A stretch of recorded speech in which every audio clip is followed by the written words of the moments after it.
أعوذ بالله السميع العليم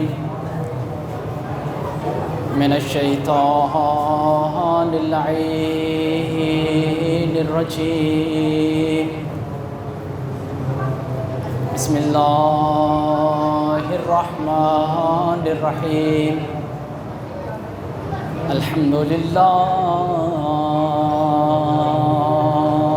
رب العالمين.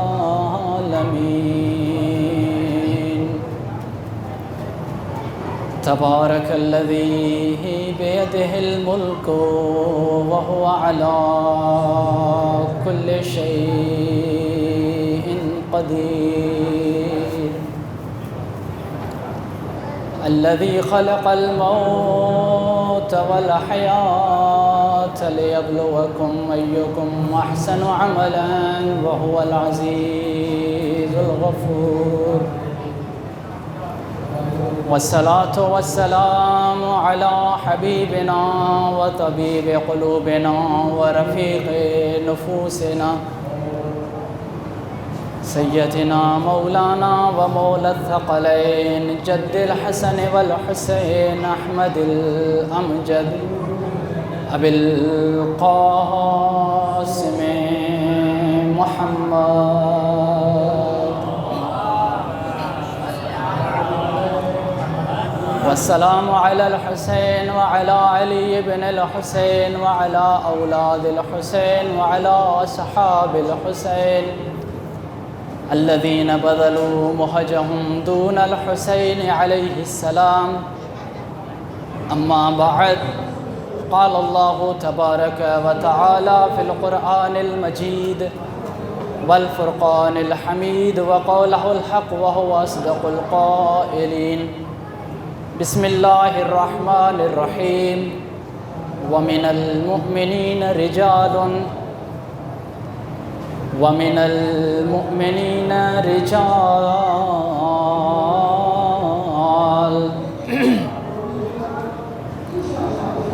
ومن المؤمنين رجال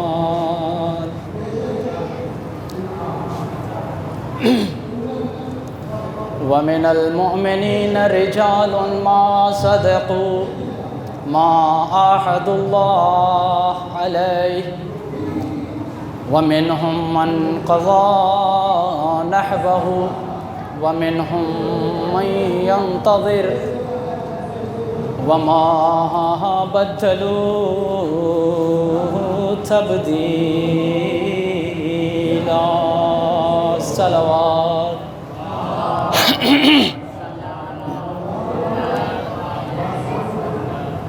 بار دیگر بآواز بلندتر صلوات.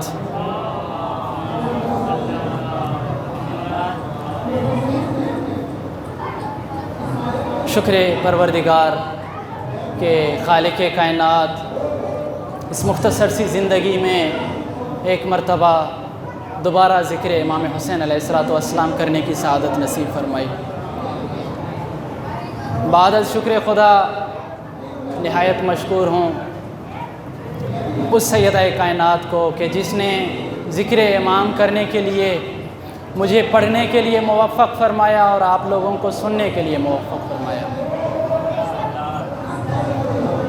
یہ وہ ذکر ہے کہ چونکہ ہماری آنکھیں گناہوں کے باعث دیکھ نہیں سکتی، کوئی یہ گمان نہ کرے کہ یہ ذکر فقط زمین پر ہوتا ہے. عرش پر بھی ذکر حسین اسی طرح ہو رہا ہوتا ہے. بلکہ صرف اس طرح نہیں، روایات میں یہ ملتا ہے کہ جب زمین پر کوئی بندہ خدا ذکر امام کے لیے اہتمام کرتا ہے تو خالق کائنات اپنے فرشتوں سے فرماتا ہے میری نمازیں چھوڑیں، میرا ذکر چھوڑیں، میری تسبیح چھوڑیں، میرے سجدے چھوڑیں، میرے رکوع چھوڑیں، جائیں زمین پر میرے ایک بندے نے ذکر امام حسین کا اہتمام کیا ہے، جائیں جا کر مجلس امام حسین علیہ السلام میں شرکت کر کے آئیں.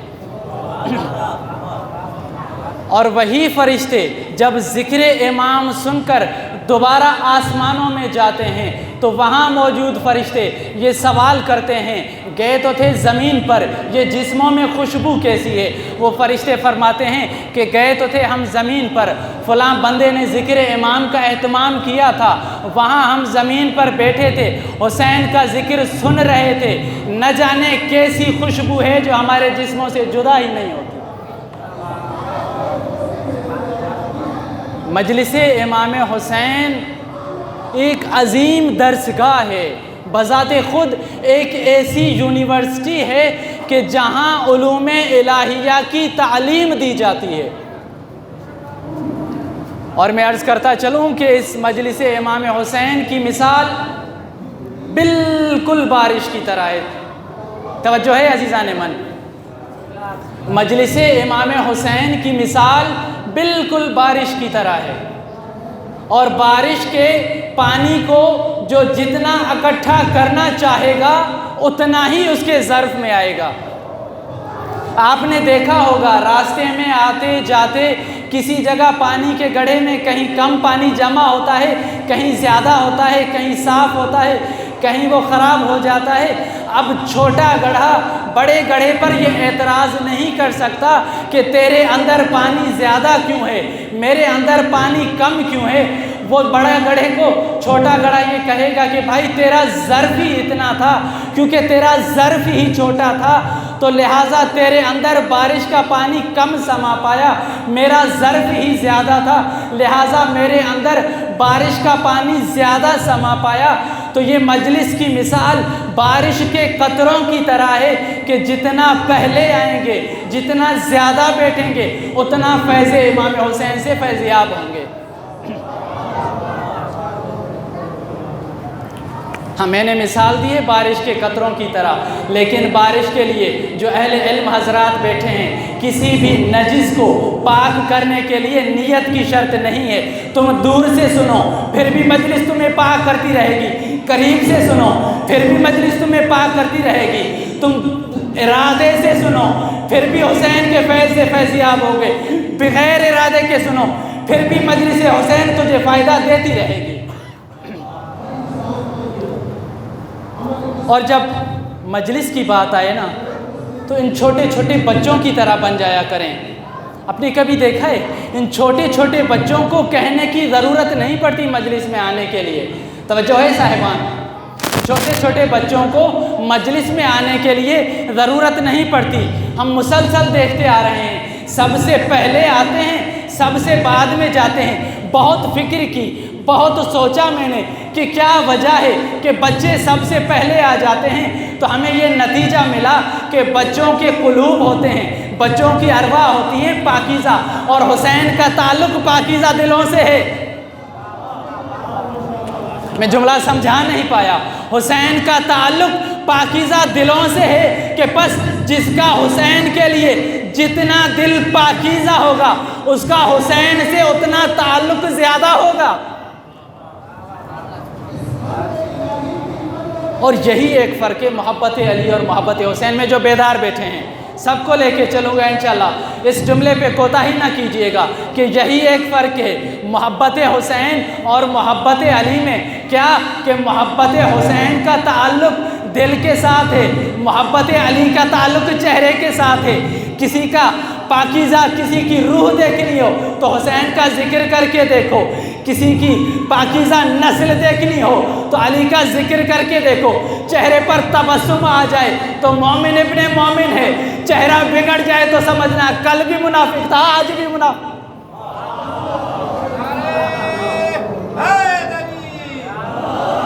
صلوات پڑھو محمد و آل محمد کی ذات پر۔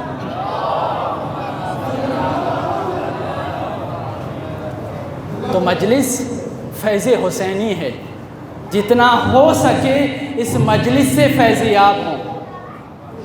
خدا کی قسم روایات میں ملتا ہے کہ جب کوئی شدید حاجت ہو جو قبول نہ ہو رہی ہو، کوئی ایسی بیماری ہو جو شفا یابی نہ مل رہی ہو، امام حسین کی مجلس کروائیں، گھر سے تمام تر نحوستیں دور ہو جاتی ہیں، اللہ کی ذات راضی ہوتی ہے، سیدہ کی ذات راضی ہوتی ہے۔ اور جس کو لا علاج بیماری ہے آئے اس مجلس میں منبر حسین کے نیچے بیٹھ کر امام حسین کا ذکر مصائب سنے، آنکھوں سے آنے والے آنسو پی جائے، لا علاج بیماریوں کے لیے شفا نصیب ہوتی ہے۔ صلوات بھیجیں محمد و آل محمد کی ذات پر۔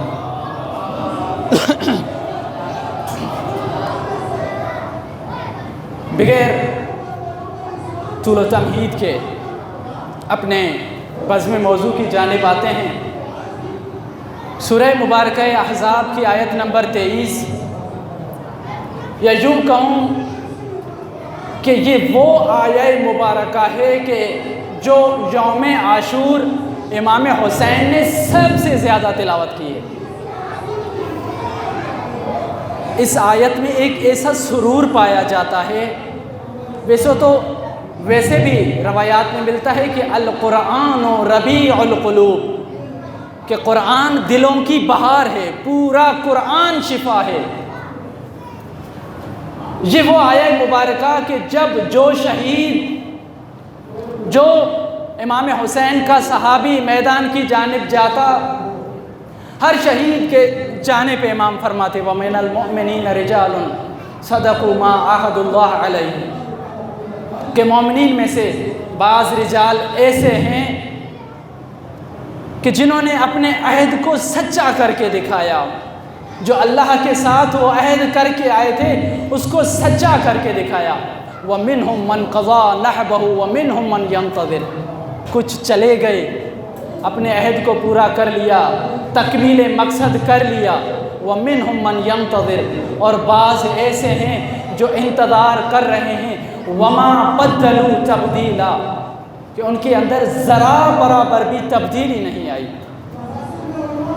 اہل علماء حضرات تشریف فرما ہیں کہ خالق کائنات نے قرآن میں جب بھی اعلان کرنا چاہا، جب بھی متوجہ ہونا چاہا، جب کبھی خطاب فرمانا چاہا، تو خالق کائنات نے ایمان والوں سے خطاب فرمایا۔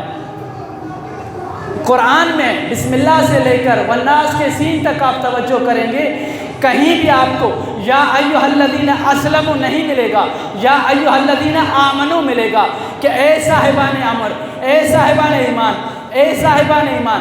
یعنی جب خالق نے توجہ دلانی چاہی، خطاب کرنا چاہا، فقط مومنین سے کیا۔ میں نے بہت تحقیق کی کہ بھائی کیا وجہ ہے کہ فقط یا ایھا الذین آمنوا، اسلام سے کیوں، اسلام کے خطاب سے کیوں توجہ نہیں کی جا رہی؟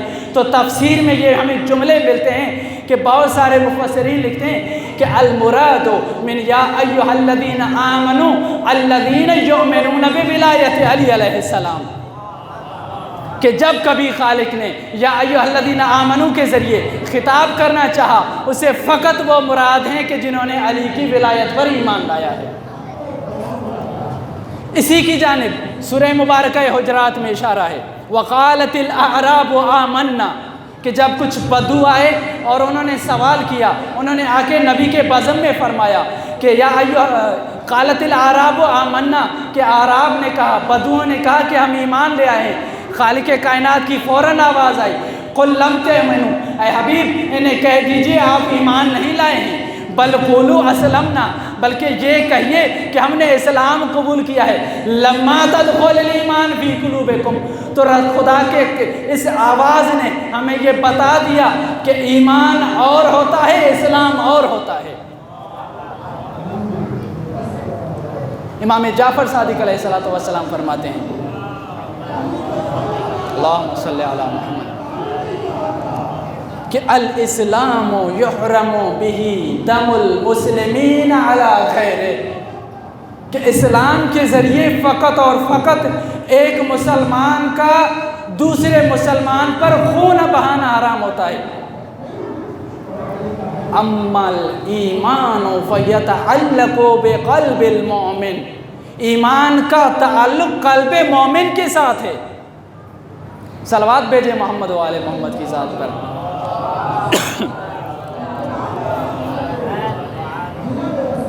وَمِنْهُمْ مَنْ قَضَى نَحْبَهُ وَمِنْهُمْ مَنْ يَنْتَظِرُ۔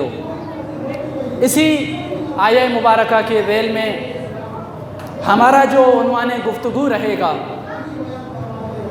وہ ہیں